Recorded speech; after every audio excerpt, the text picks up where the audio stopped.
get up, stretch your legs, get some water and stuff, and I will be back here shortly.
We're back. Hey Zed, welcome back. That's my plan.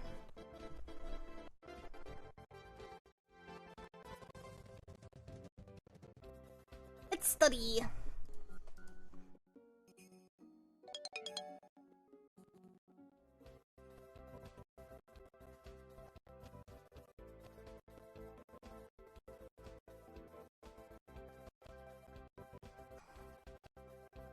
Is there going to be another exam week before Christmas break?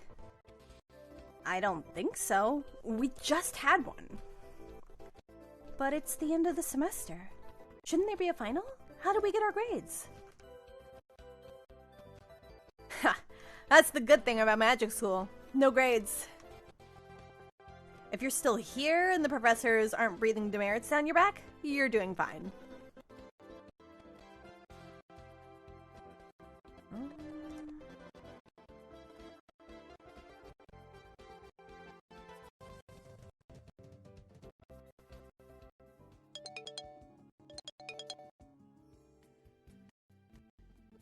We were all called together in the gym, and I wonder if Virginia was wrong about there not being any more exams.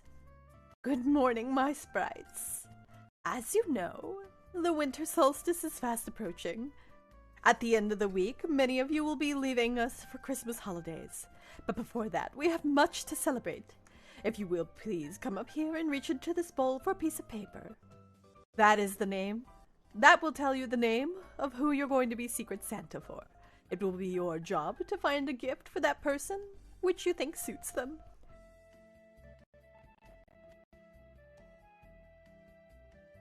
Keep your name secret until after gifts are delivered next week.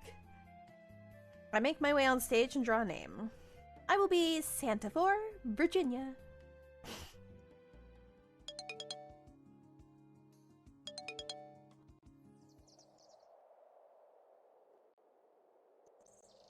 I wake up early in the morning. If this even counts as morning, it's still dark outside, and I'm not sure why. Was I dreaming? Was there a sound? Was there a reason I needed to get up? Then I remembered the date. And go back to sleep.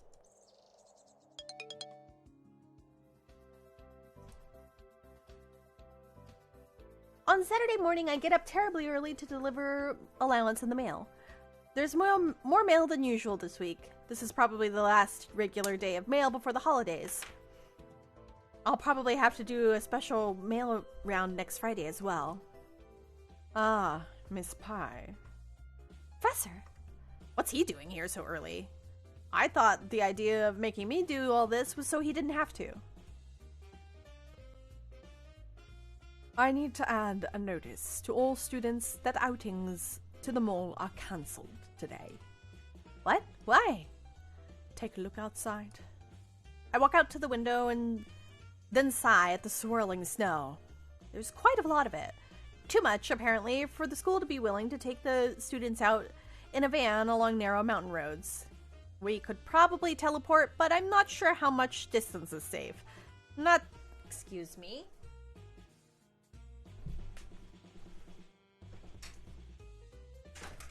Sorry, cat. Not to mention that it would be pretty hard to hide that from normal people when we arrived. If the mall is even open in this weather. But what about Secret Santa? That is not my concern. Good day. He leaves me with new notes to add to my delivery. After I finish my rounds, I return to school. There's too much snow. Trips to the mall are canceled for today. But we haven't bought our presents to give. I don't know. Maybe they'll cancel that too. Relax. With nothing else to do, maybe I'll wander around the school and unwind. Maybe I'll find someone else playing a game and be able to join in. So, I walk. What was that? Did somebody just run past me? I tilt my head back and listen for the sound of footsteps. That way. Big Steve is standing in front of Isabel's door. He's not doing anything. He's just standing there. He shakes his head, then he takes off running again. What is going on here? I decide to jog after him. What are you doing? Chasing. Chasing what? The ball. What ball? I cast a quick true sight spell to be sure, but I don't see anything. Suddenly, he bends his knees and tumbles along the hallway in a forward somersault, landing in a crouch. He whips his head back and forth, looking in both directions, then he takes off running again, even faster than before. I speed up and... Oh no, not again. Ms. Pie, is this going to become a habit of yours? I'm terribly sorry, sir. Big Steve was actually acting strangely, and he started running through the halls, so I was running after him, trying to find out what was going on. Without the foresight to see who else might be in your way. No, sir. Sorry, sir.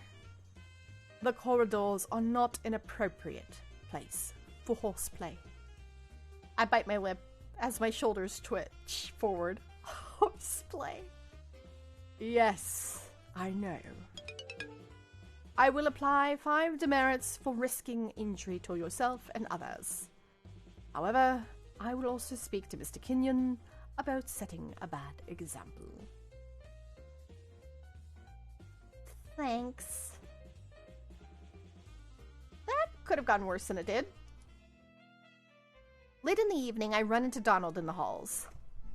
Hey, Apple. Want to go out? That's a weird way to ask me out, dude. What? That's awfully sudden. Outside.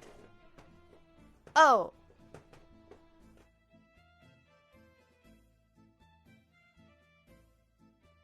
Excuse you. What are you putting your claws into? Where even are you? Huh? Hold on. Huh?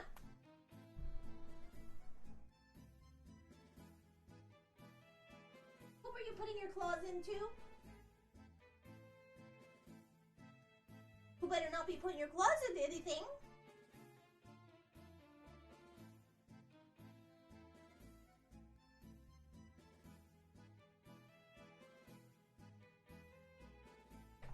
Okay, sorry. Cat being cat. Oh! Luke and I were gonna build a snowman, but he didn't want to get his fingers dirty. How do you get your fingers dirty with snow? Snow isn't dirty. Nope. Okay, I'll come. Great. It's dark and cold, and most of the students are safely tucked away in their little dorm rooms. They're missing out. The air is crisp and clean and still.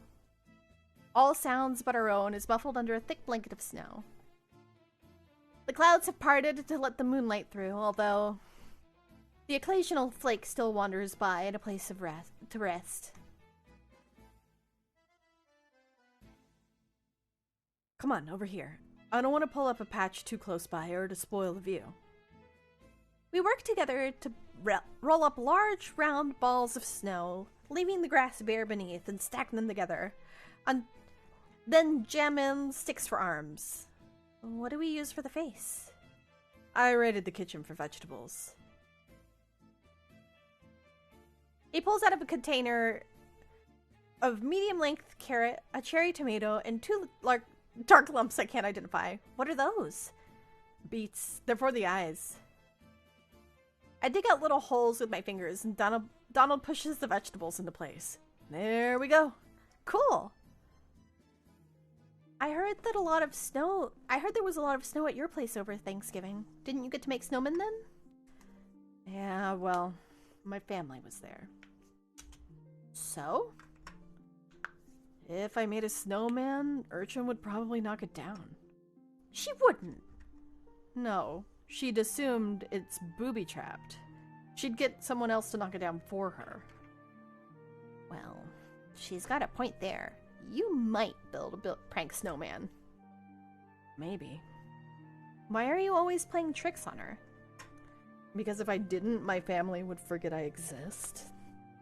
Welcome back, Autumn. That can't be true. All my life, I've been pushed out of the way. William's Mr. Cool, even when he screws up. He's done much worse than I have, and it doesn't bother anyone. Everyone's proud of him. And Virginia? My first memories are of my mother giving her presents and telling me not to touch them, or her. Anytime she bumped her knee, Mom and Dad dropped everything and came running. Half the time I got blamed even if I wasn't near her. Nothing was ever her fault. Once she figured that out, she could do whatever she wanted and leave me to get the scolding. She's lazy, she's spoiled, she's not smart, and she was never going to get anywhere near the Olympics. She wasn't even state ranked. There's nothing special about her. I think that's a bit harsh. The only reason that she doesn't cause more trouble than she did was that our parents practically followed her around waiting on her. But when I ran away from home, they didn't even notice. Really? Well, not for a few hours anyway. Anyway, William is the successful oldest son, Urchin's the baby, I'm the troublemaker. It's better than nothing. Besides, it's fun figuring out how much trouble I can get into and still get myself out of. It gives me a challenge. He turns to fondly regard our creation. All of a sudden he bursts out laughing. Look, Apple! I peer at the snowman's face in shock. The juice from the eye beets has leaked into the snow, leaving amorphous trails of reddish purple through the flesh of the snowman's head. It's bleeding! It's a zombie snowman! Well, that certainly makes this a night to remember. Oh my god. Also, I totally forgot we got glasses. We're smart.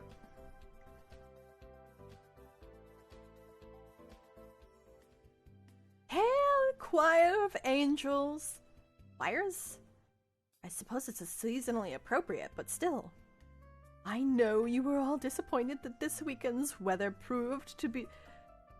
prevented the usual shopping trips, so I've decided on a little change to this year's Secret Santa event. Something to show the triumph of imagination over goodwill and goodwill over money. Something to use your creative minds and your hands. We're going to make presents. We're going to make Christmas cards. Close enough. I've brought in construction paper, glue, glitter, crayons, scissors, and a collection of expired magazines. You can cut out pictures of what you think your person would like to have or be. Isn't the thought that counts? And to help nurture your feelings of creativity and fun, all classes are cancelled, and I'm bringing in pizza for lunch. Enjoy! Aren't we a bit old for collages? I suppose it's an okay way to spend a day. Once. Alright, so I need to make a giant card. What color should the backing paper be?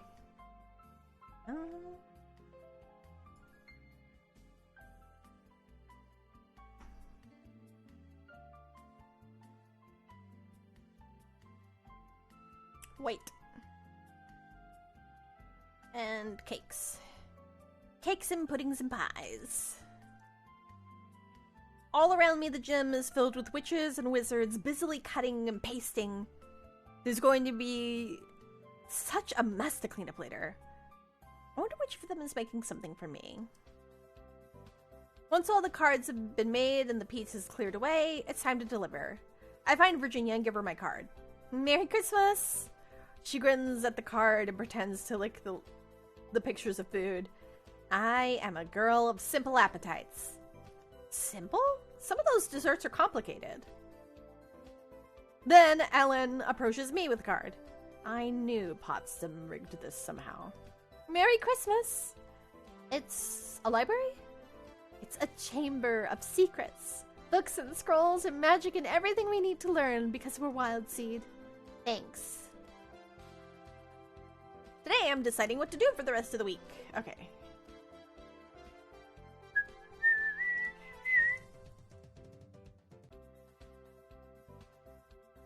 I'm gonna rest. Okay.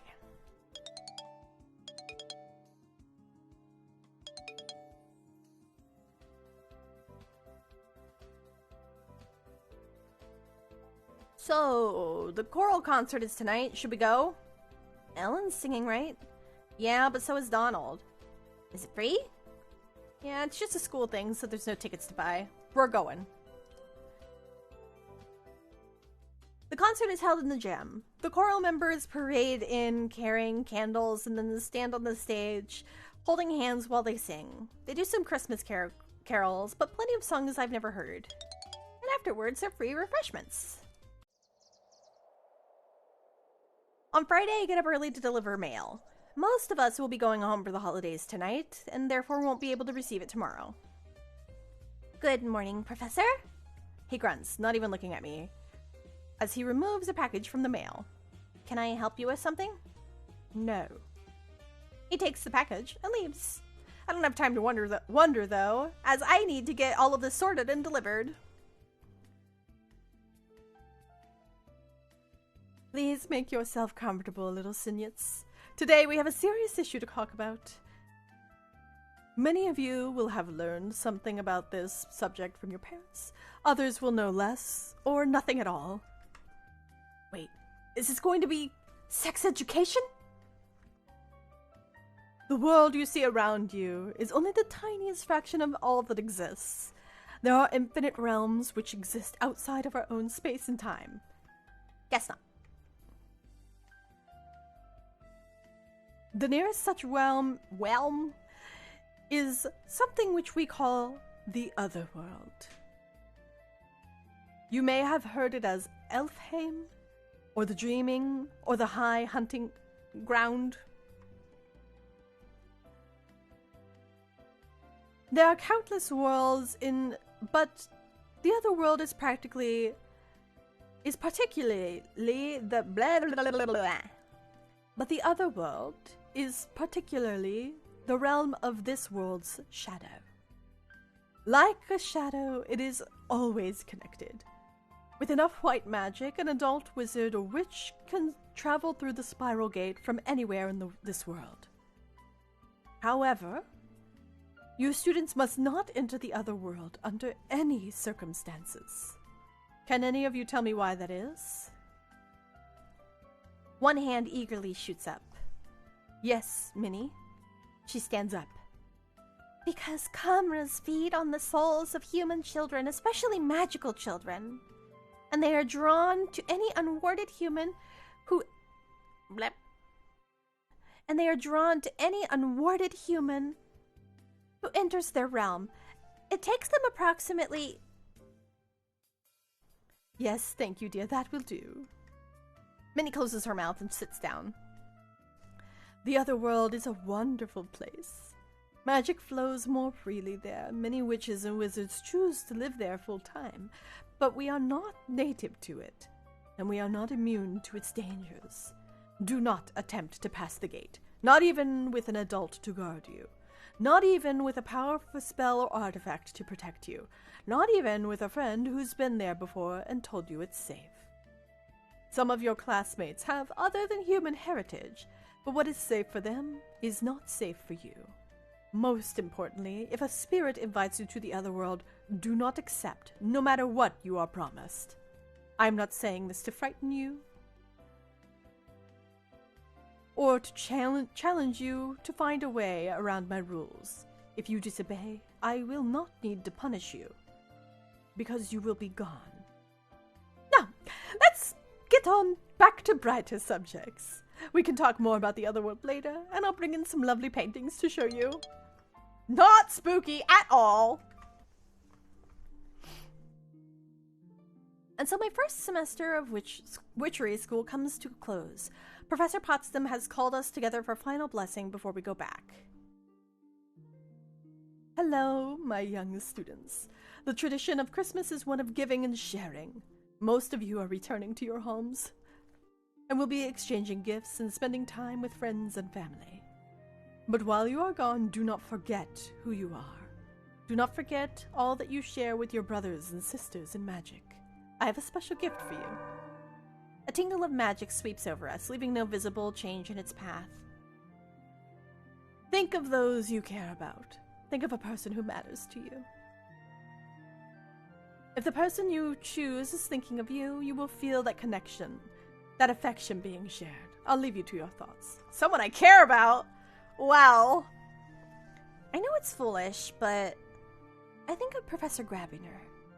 He was the first person I met when I came to this school, even if that meeting was an embarrassing mistake on my part. He's an important figure in my life, so I think of him.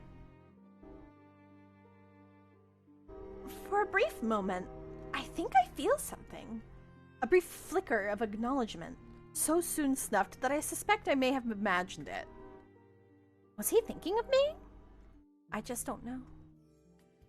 Professor Potsdam climbs back onto the stage and claps her hands. Have a Merry Christmas, everyone. We'll see you in 2 weeks.